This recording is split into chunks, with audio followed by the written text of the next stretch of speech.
సిద్దిపేట జిల్లా హుస్నాబాద్ మండలం రాములపల్లిలో హైటెన్షన్ వాతావరణం నెలకొంది. మంత్రి పొన్నం ప్రభాకర్పై బండి సంజయ్ అనుచిత వ్యాఖ్యలు చేశారంటూ కాంగ్రెస్ కార్యకర్తలు రెచ్చిపోయారు. ప్రజాహిత యాత్రను అడ్డుకునేందుకు యత్నించారు. కాంగ్రెస్, బీజేపీ కార్యకర్తల మధ్య ఘర్షణ చోటు చేసుకోవడంతో పోలీసులు పలువురిని అరెస్ట్ చేశారు.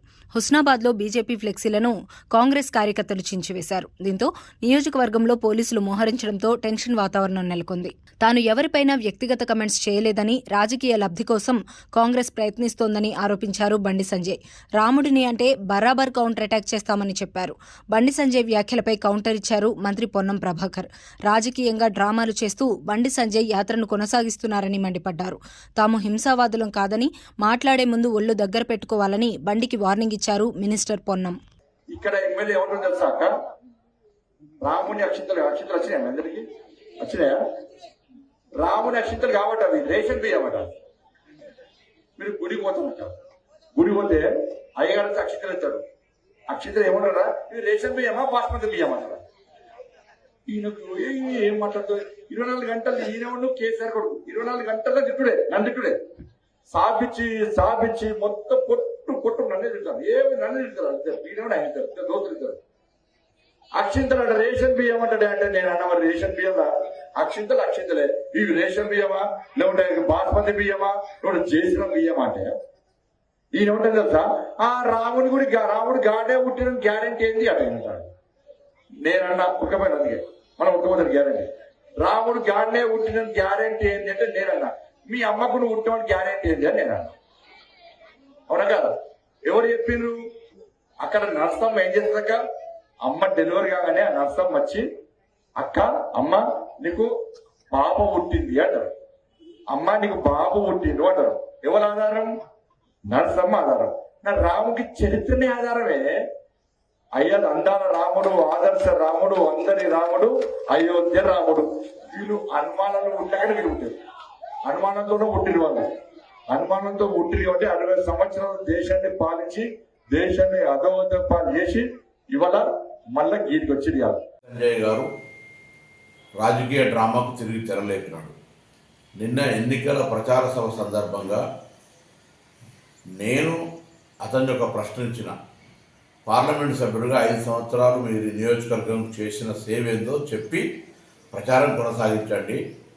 శ్రీరాముడు పేరు మీద ఓట్లాడడం కాదు, మీరు నిజంగా ఈ నియోజకవర్గ అభివృద్ధి చేసి ఉంటే దాన్ని చెప్పమని అడిగితే నేను ఎన్నడూ అననటువంటి మాటలు, రాముని పుట్టుక గురించి, అక్షింతల గురించి మాట్లాడి నా తల్లి జన్మకు సంబంధించిన మాట్లాడి నేను సభ్య సమాజాన్ని కోరుతామని అయ్యాల.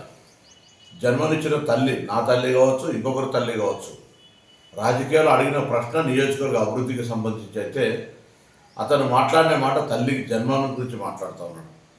సమాజం గమనించాలి. తల్లి పాత్ర, ఎవరి తల్లి అయినా తల్లి.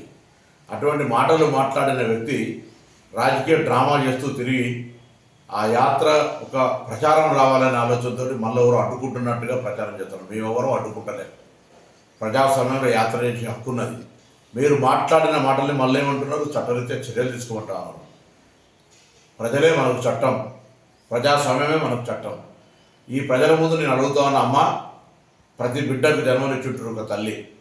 నా తల్లి జన్మ గురించి మాట్లాడుతూ ఉన్నటువంటి అతని పట్ల ఒకసారి ఆలోచన చేయండి.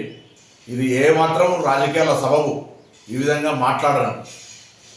భార్యకు మంగళసూత్రం కడతారు, అటువంటి మంగళసూత్రం అమ్మి ఎన్నికల్లో గెలిచిన అనే వ్యక్తి. అసలు రాముడు అంటే, శ్రీరాముడు అంటే ఎంత గౌరవము. ఆనాడు అయోధ్య రాముడిగా సీతమ్మ కోసం జరిగినటువంటి కష్టము, లేదా రాముడు తల్లి తండ్రి మాట విలువించినటువంటి పరిస్థితి గురించి మాట్లాడే వీళ్ళు నా తల్లి గురించి మాట్లాడి, తల్లి జన్మ గురించి మాట్లాడితే ఏం రాజకీయం? భారతీయ జనతా పార్టీ రాష్ట్ర కేంద్ర నాయకత్వం ఆలోచించాలి. నేను వాళ్ళని అడుగుతా ఉన్నాను, మీరు ఇటువంటి నాయకుడికి, ఇటువంటి మాటలకు, ఇటువంటి డ్రామాకు మీరు సమర్థిస్తున్నా కూడా స్పష్టం చేయమని నేను బీజేపీ రాష్ట్ర అధ్యక్షుని అడుగుతా ఉన్నా. ఈ జిల్లాకు సంబంధించిన ఇద్దరు బీజేపీ నాయకులను అడుగుతా ఉన్నా, ప్రజలను అడుగుతా ఉన్నా. నేను ఏ విధంగా మాట్లాడినా నేను ఈ నియోజకవర్గ ఎంపీగా ఇవాళ కూడా బహిరంగ చర్చకు సిద్ధమని 6 నెలలుగా, ఏడాది నుంచి అడుగుతా ఉన్నా. ఈ నియోజకవర్గం మీద మీరేం చేసిన 5 ఏళ్లలో నేనేం చేసిన, మీరు నియోజకవర్గ ప్రజలకు ఏమి చేయలేదని, మీరు ప్రజల లోపల తిరుగుబాటు వస్తుందని, ఓడిపోతే అనే భయంతో ఇటువంటి ప్రస్తావన తెచ్చి మీరు రాజకీయ లబ్ధి పొందే ప్రయత్నం చేస్తే ఈ మాట ఆనాడు కేసీఆర్ గారు హిందుగాలు బొందుగాలు అంటే ఏ విధంగా ఎన్నికలకు వాడుకున్నావో నీ గెలుపుకు ఇవాళ తల్లి మాట నీ సమాధికి కారణం కాబోతుంది బండి సంజయ్. జాగ్రత్త అనే మాట సందర్భంగా గమనిస్తున్నా. మేము హింసవాదులం కాదు, మేము కాంగ్రెస్ పార్టీ వాళ్ళం. మేము యాత్ర గడ్డుపడతలేము. దాని పేరు మీద శవం మీద పిల్లలు ఎదుర్కొనే విధంగా యాత్రను అడ్డుకుంటున్నామని లబ్ధి పొందే ప్రయత్నం చేయకు. యాత్ర చేసుకో, ఏమైనా మాట్లాడుకో, కానీ నాలుక ఒళ్ళు అన్ని దగ్గర పెట్టుకొని మాట్లాడమని హితో చెప్తాను.